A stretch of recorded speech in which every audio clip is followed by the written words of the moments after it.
다음으로는 또 신규 감염인들에게 가장 많이 상담을 하게 되는 내용인데요. 가족에게 어떻게 말을 해야 되나요? 말아야 되나요? 뭐 이런 상담을 많이 하게 됩니다. 좀 나이별로 다릅니다.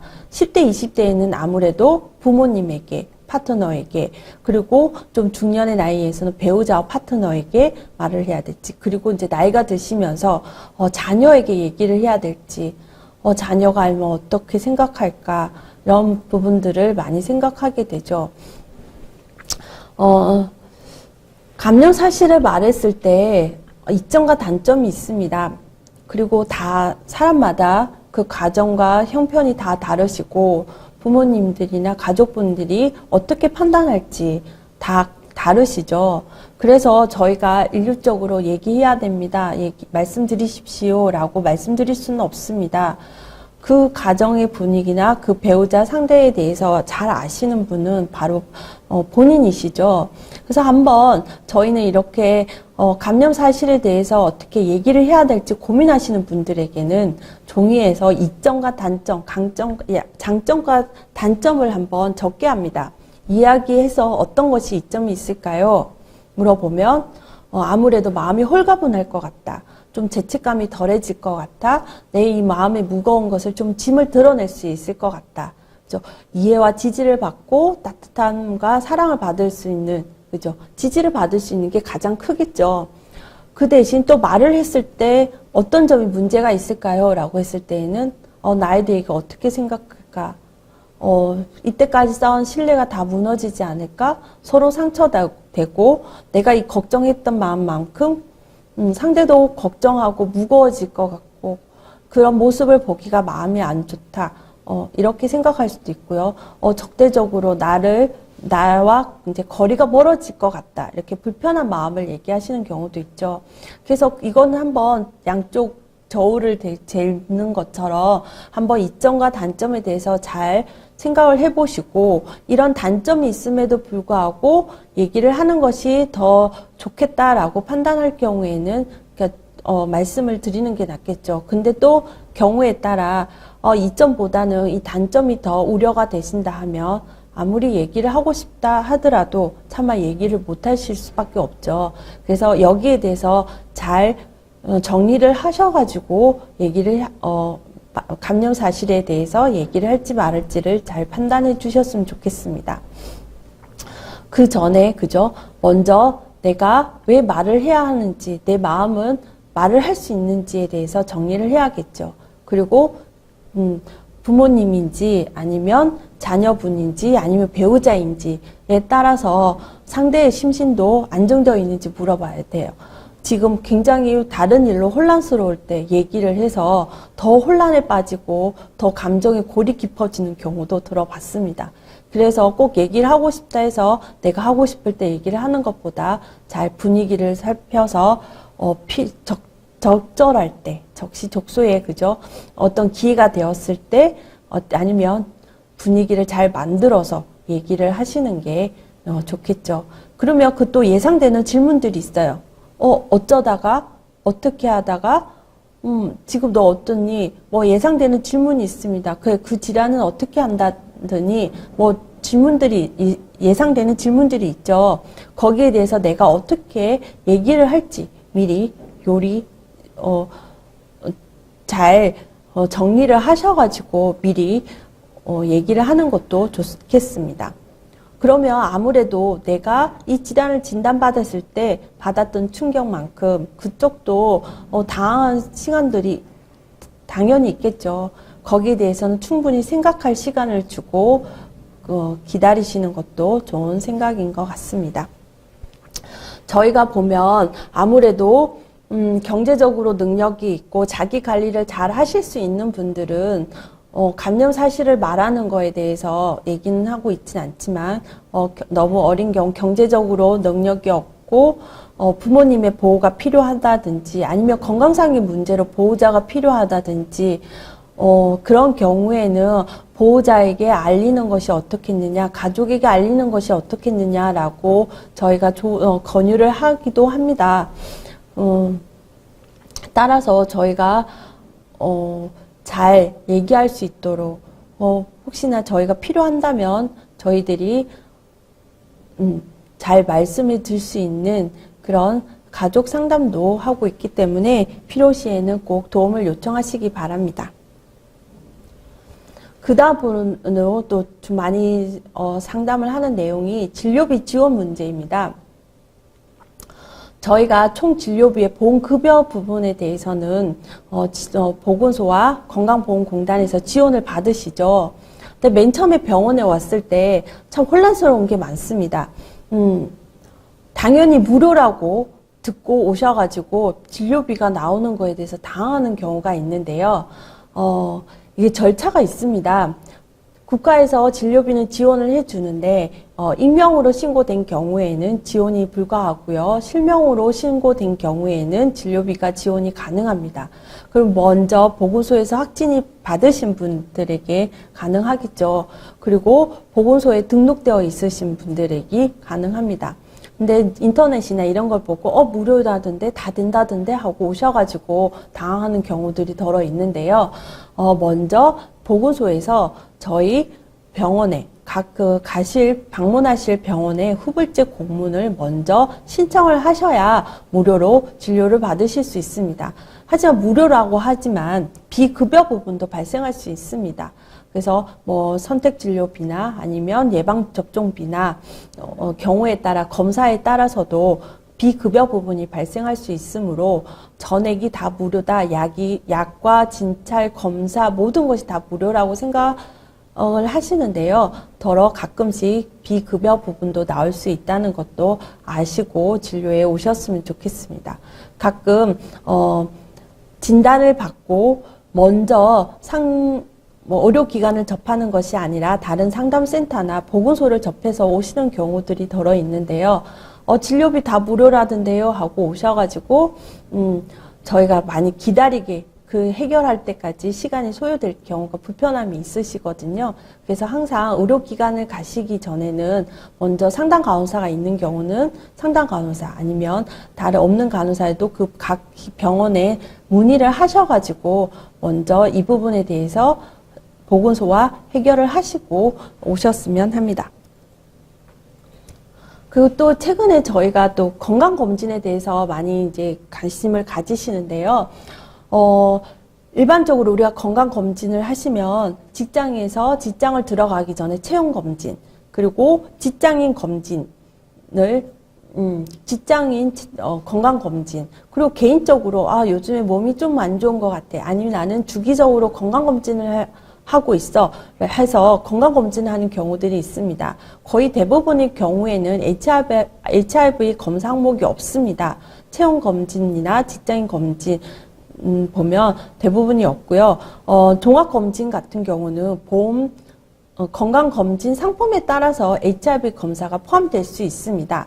근데 만약에 다른 사람과 같이 병원에 갔다든지 아니면 직장에서 지정한 병원에 가서 HIV 검사가 있어서 당황하는 경우들이 덜어 있습니다. 타인에게 원하지 않게 노출되는 경우가 덜어 있죠. 그럴 경우에는 미리 건강검진을 해야 할 경우에는 먼저 검사 항목에 HIV가 있는지 없는지 먼저 확인을 하시고 HIV 검사가 없으시면 검사를 하시면 되고 혹 만약에 HIV 검사가 있다 하면 그 검사에 대해서 어떻게 처리할 수 있는지 먼저 병원과 상의를 하시는 것도 좋을 것 같습니다. 그래서 필요하시다 하면 저희 상담간호사나 다른 민간단체나 이런 데에 도움을 요청할 수가 있고요. 아닌 경우에는 먼저 꼭 검사 항목을 확인하시는 게 좋을 것 같습니다. 또 경우에 따라 건강검진을 주기적으로 하시는 분들이 계시는데요. 저희가 보면 감염내과에서 치료약을 복용하고 계시는 분들이 주기적으로 하는 검사가 있죠. 간 기능 검사, 신장 기능 검사, 각종 검사들이 있는데 혈액학 검사들이 있는데 건강검진과 중복되는 검사들이 많습니다. 그래서 경제적으로 본다 하면 거기에 포함되지 않는 검사들 위주로 검사를 하시고, 중복되는 검사는 뭐 다르게 안 하시거나 아니면 뭐 다 같이 하고 싶으면 하셔도 되는데, 그런 방법들도 있습니다. 그래서 감염내과에서 지금 진료 때마다 규칙적으로 하고 있는 검사들이 어떤 항목이 있는지, 그 검사 결과는 어떤지 먼저 보시는 것도 직장검진이나 체온검진이나 뭐 건강검진에도 도움이 되겠죠. 그래서 그런 거에도 관심을 한번 가져주시는 것도 좋을 것 같습니다. 그 다음에 또 상담을 많이 하는 생활 상담 중에 많이 나오는 얘기가 병역 의무입니다. 아무래도 젊은 층, 20대 젊은 친구들이 많이 걱정을 하겠죠. 만약에 확진 받은 시기가 군대를 제대하고 난 시기라 하면, 그닥 그렇게 문제가 되지 않는데, 군 복무 중이나 아니면 군 입대하기 전에 이 확진을 받았다 하면, 군 복무 중이라면 의가사 제대를 하게 되고요. 만약에, 진병 검사를 했거나 하지 않은 경우 아직 군 입대를 앞두고 있는 입장에서라면 아무래도 병역 의무를 면제받게 됩니다. 지금 여기 보면 국방부령의 진병 신체 검사 등 규칙에 의해서 지금 나와 있고요. 그 면제 사유는 6급 질병으로 인한 면제로 확인서가 나가게 됩니다. 정확하게 질병명은 나가지 않고요. 면제 사유는 질병으로 6급으로 나가고 있습니다. 면제 절차가 있습니다. 굉장히 이 절차에 대해서도 어떻게 해야 되는지 당황하는 경우가 있는데요. 진병 검사를 받았든 받지 않았든 군 입대 전에 확진을 받았다면 신청하는 방법이 있습니다. 해당 병무청 홈페이지에 가시면 변형 면제 신청서가 있죠. 이거와 관할 보건소에 가시면 HIV 감염 확인서가 있습니다. 이 두 가지를 가지고 병무청에 제출을 하시면 면제를 받으실 수가 있습니다. 간혹 보면요, 보건소 선생님들이 이 HIV 감염 확인서를 모르는 경우도 들어 있습니다. 아무래도 보건소 담당자 선생님들은 이 에이즈를 전문으로 HIV 감염인들만 보시는 분들이 아니고 다른 업무와 같이 하다 보니, 그리고 이 감염 확인서를 발급하는 경우가 자주 있지는 않습니다. 그러다 보니 이거에 대해서 잘 모르는 경우가 있는데요. 그럴 때마다 저희 상담 간호사들에게 도움을 요청하면 저희가 잘 설명을 해드릴 수가 있겠죠. 그리고 보건소에 있는 HIV 관리 지침이라는 게 있습니다. 그 지침서에 나와 있기 때문에 확인해달라고 하시면 됩니다. 예, 감염 확인서랑 병역 면제 신청서를 제출하면 되는데요. 예비군 훈련도 마찬가지입니다. 만약에 건강상의 문제로 면제를 받아야 할 경우 이 감염 확인서와 병역 면제 신청서를 제출하면 면제 받을 수가 있고요. 만약에 민방위 훈련 같은 경우는 소견서, 의사 소견서, 진단서를 주민센터, 해당 주민센터에 제출하시면 그 해에 해당되는 훈련을 면제받을 수가 있습니다. 근데 계속 지속적으로 면제받는 게 아니기 때문에 민방위 훈련 같은 경우는 매번 훈련 때마다 면제 신청을 하셔야 합니다. 또 고민되는 경우가 이런 경우이죠. 군대를 면제를 받았어요. 그죠? 근데 직장을 들어가려고 하니까 면제 사유를 얘기해야 돼요. 아니면 부모님께 너 군대 왜 안 가? 감염 사실을 얘기하지 않았을 경우, 너는 왜 군대 언제 가? 주변 사람들에게 이런 얘기들을 많이 듣습니다. 그럴 때마다 당황스러워 하시죠. 그럴 때마다 내가 군대 면제 사유에 대해서 적절히 돌려 말할 수 있는 어떤 핑곗거리, 어떤 사유를 하나, 자기에게 걸맞는 것을 하나 가지고 있는 것도 좋은 방법인 것 같습니다. 그리고 가끔 이 군대 면제 사유들이 여러 가지가 있는데 다들 심각한 병입니다. 낫는 병은 아니죠. 낫는 병이라면 군대 면제가 되지 않겠죠. 그래서 잘 판단하셔가지고 잘 둘러 얘기할 수 있는 그런 요령이 좀 필요한 것 같습니다. 근데 이 군대 면제뿐만 아니라 또 저희가 이런 핑곗거리를 하나 가지고 계시라고 얘기하는 경우가 병원에 내원했을 경우입니다. 갑자기 잘 아시는 분을 병원에서 만났을 때 당황하시죠. 그래서 진료받으러 오셨다가 진료를 받지 않고 그냥 되돌아가시는 경우들도 있습니다. 계셨는데 어디 가셨지? 전화를 하면 아까 누가 그 앞에서 계셔가지고 그냥 왔다고, 약을 진료받지 못하고 그냥 돌아왔다고 얘기하시는 경우가 있더라고요. 저희도 참 안타깝습니다. 내 감염내과는요, 저희 이 HIV 질환만 진료를 하는 곳은 아니거든요. 폐 결핵이나 임파선염이나 아니면 다른 각종 염증, 그리고 해외여행을 위해서 예방접종을 하기 위해서도 많은 분들이 감염내과를 내원하십니다. 그래서 그 중에 적절한 한 예를 찾아서 너 어떻게 병원에 왔어? 무슨 일이야? 그러면 그렇게 둘러댈 수 있는 그런 핑계거리도 하나 가지고 계시는 것도 좀 요령인 것 같습니다. 또 한 가지는 또 상담을 많이 하는 경우가 저 이사할 것 같은데요. 어떡하죠? 보건소 어떡하죠? 저희 분들이 보건소와 전화 통화하거나 연락하는 것을 솔직히 반갑게 여기진 않죠. 껄끄럽습니다. 그리고 뭐 자주 전화하는 것도 아니고 어느 날 갑자기 전화 오거나 전화가 찍혀 있는 거 보면 깜짝깜짝 놀라시죠. 네. 그럴 때마다 반갑지는 않은데요. 그래도 비보건소에서는 우리 진료비의 10%를 지원해주고 있는 분들입니다. 그죠? 그분들이 지원을 해준다는 것은 아니지만 그 행정 절차를 처리를 해주시는 분으로서 아무래도 병원에서 후불제나 이런 걸로 청구가 들어가면 병원은 잘 다니고 계시는구나 라고 파악은 할 수가 있습니다. 보건소에서. 하지만 어떠신지 안내차, 관리차 전화를 할 수가 있죠. 근데 대부분이 그렇게 전화를 열심히 하고 있는 것 같지는 않습니다. 그런데 가끔 이 보건소를 주소지를 이전을 해서 보건소에 연락할 일이 가끔 있으시죠. 그럴 때마다 보건소는 옮기고 싶지 않은데요. 해당 병원은 옮겨도 보건소는 옮기고 싶지 않다든가 아니면 병원은 그대로 다니고 주소지는 이전했지만 보건소도 이전하지 않고 싶은 경우가 있습니다. 또는 이전을 원하는 경우도 있죠. 지금 2016년 HIV 관리 지침에 의하면 어떻게 되어 있냐면 감내 거주하던 감염인이 주소지를 이전하는 등의 사유로 타 지역 보건소에서 지원 및 관리를 받는 것이 용이한 경우라고 경우라고 조건을 걸고 있습니다. 그래서 주소지를 이전했다 해서 보건소를 꼭 옮겨야 될까?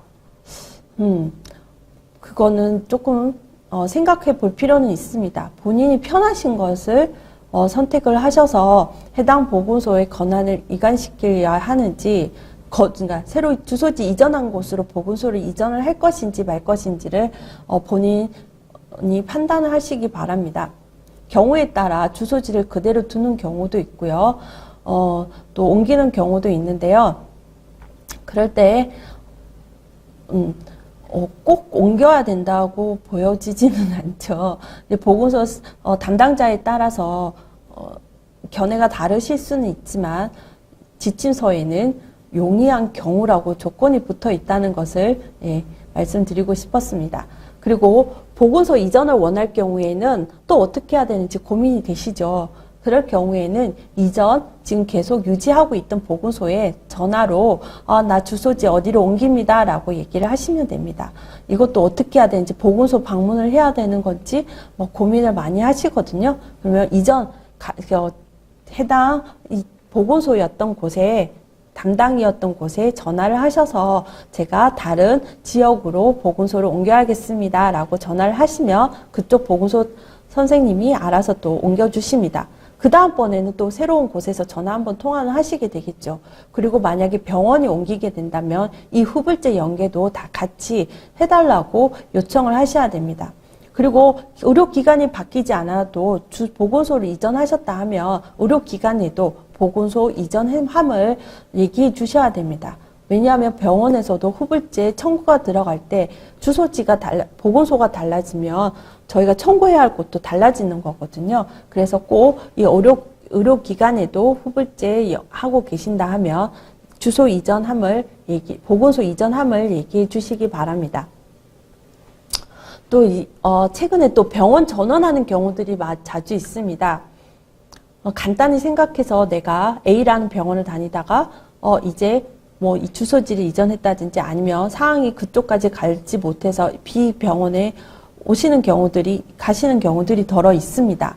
네. 저는 전남대 병원이다 보니 서울 지역에 계시다가 이제 고향으로 내려오시는 분들도 많으시고요.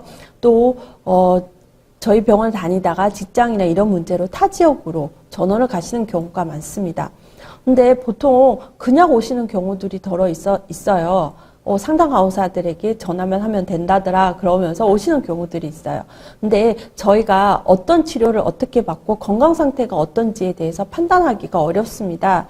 그래서 꼭 전원을 가실 때에는 기존 병원에서 전원 소견서를 받아오셨으면 합니다. 그러면 새로운 병원에서도 진료 연계가 돼서 더 잘 진료를 본인을 더 잘 파악할 수가 있고요. 거기에 맞는 진료를 할 수가 있습니다.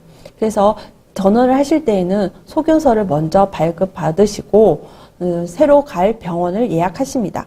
그래서 예약을 해서 예약은 어떻게 하나요? 모르시겠죠? 막연하시죠? 근데 요즘에 홈페이지나 핸드폰을 보면 대표 전화들이 있습니다. 예약 전화들이 각 병원마다 있습니다.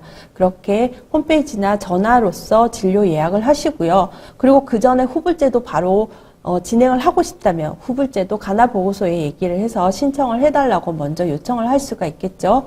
그 다음에 진료를 본다거나 할 수 있습니다. 이와 과정에서 잘 모르겠거나 헷갈린 경우는 의료기관에 상담 간호사가 있다면 그 상담 간호사에게 도움을 요청할 수가 있겠죠. 그 다음에 또 많이 저희가 생활 상담으로 많이 듣는 얘기는 해외여행입니다. 저 가족들끼리 아니면 친구들끼리 어디 좀 가려 하는데 걱정되시죠? 약을 들고 가도 되는지 괜히 갔다가 그죠? 나가지 못하는 경우가 있지 않을까 이렇게 걱정하시는 분들이 계시더라고요. 해외여행은 가능하십니다. 해외여행뿐만 아니라 장기간 출장도 가능하시고요.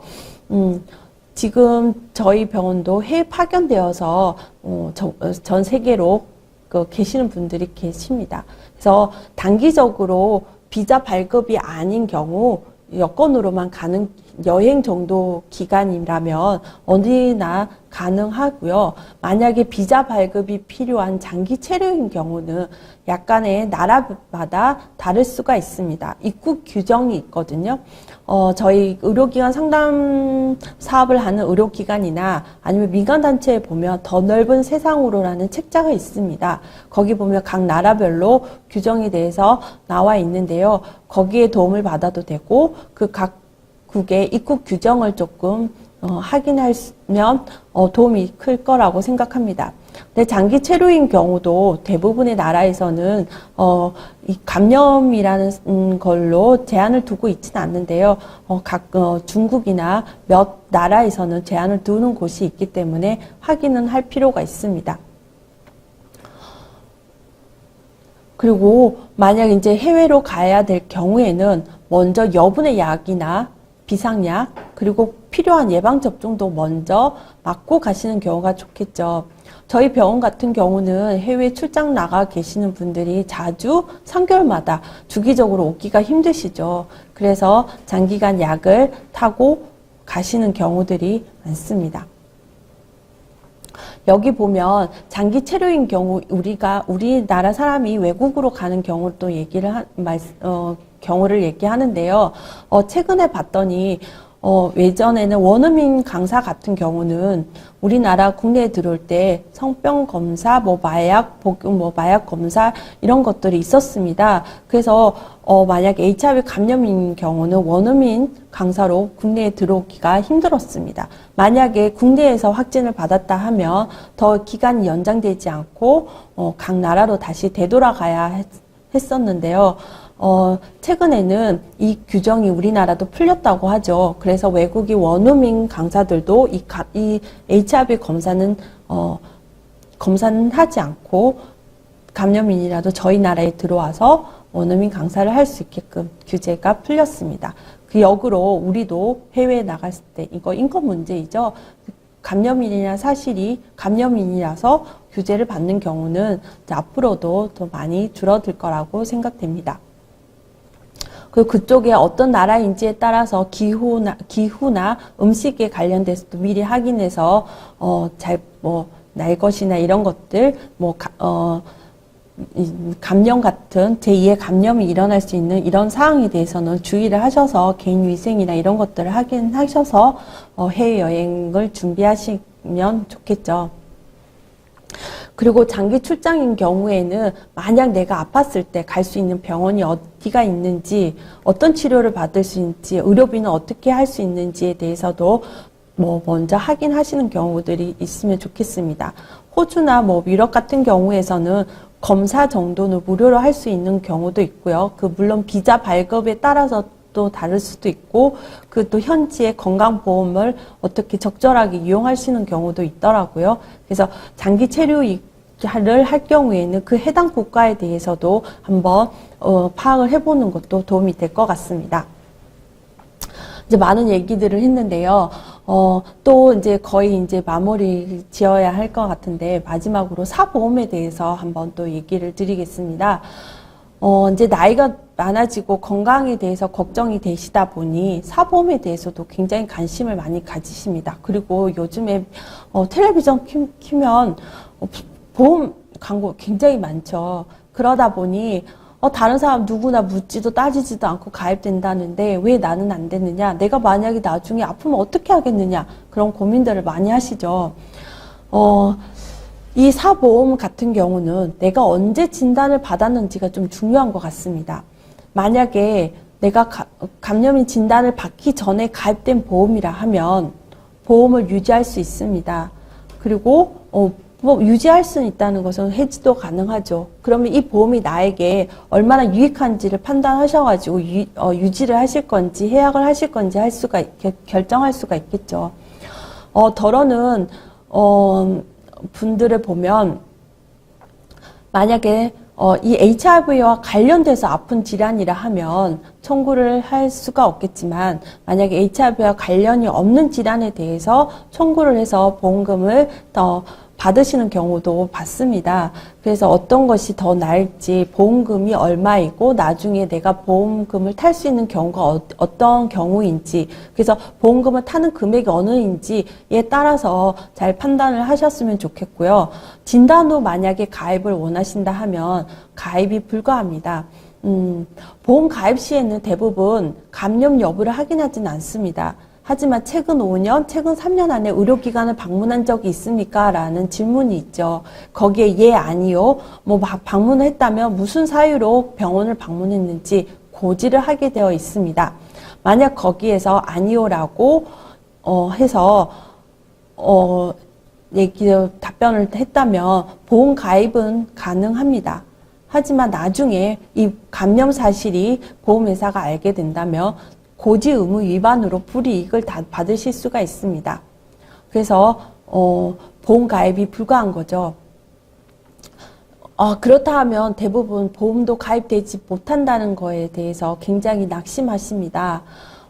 그런데 제 생각에는 저희가 보험금을 탈 경우가 얼마나 될 것인지 한번 잘 생각해 보시는 것도 나쁘지 않을 것 같아요.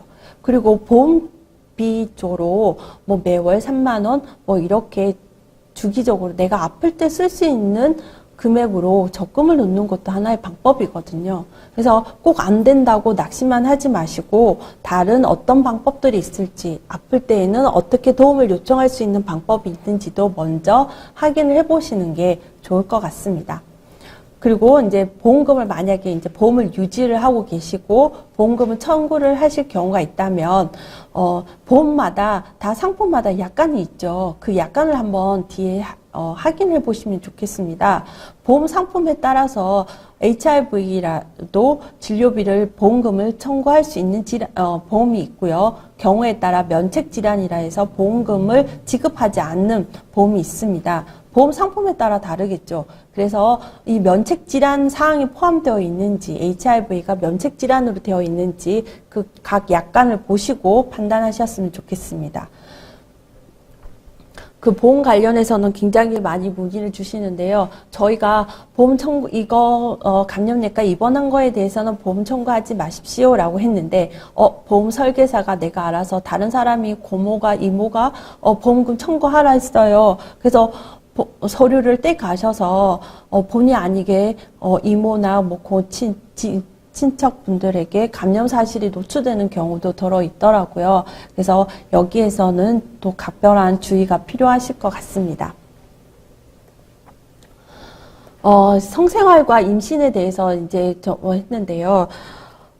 성생활에 대해서는 감염인들이 너무도 많이 잘 알고 계시더라고요. 그래서 어떤 주의해야 할지, 뭐 어떻게 해야 될지, 잘 알고 계시더라고요.